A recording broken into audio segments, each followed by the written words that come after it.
নমস্কার প্রিয় দর্শক বন্ধুরা, আমি রিম্পা সমাজপতি বারিক আজকে আবারও চলে এসেছি নতুন একটি ভিডিও নিয়ে। আপনারা সকলেই জানেন কালকে মা মনসার পুজো ছিল। তো প্রতি বছরের ন্যায় এবছরও সাহা বাড়ির তরফ থেকে আমাদের পাড়াতে একটি মায়ের পুজোর আয়োজন করা হয়েছিল। কিন্তু যেহেতু পুজোটা অনেক সকালে হয় সেহেতু আমি পুজোর টাইমটায় ঠিক যেতে পারিনি, সেই জন্য ঠিক পুজোর ভিডিওটাও করতে পারিনি। কিন্তু যেহেতু আমার পাড়ার পুজো এটা, তাই আপনাদেরকে কি না দেখালে চলে বলুন তো।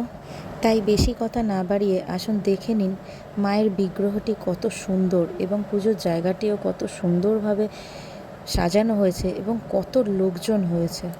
আশা করছি ভিডিওটি শেষ পর্যন্ত আমার সাথে থাকবেন এবং ভিডিওটিকে লাইক এবং সাবস্ক্রাইব করে দেবেন।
ভিডিওটি শেষ পর্যন্ত থাকার জন্য অসংখ্য ধন্যবাদ।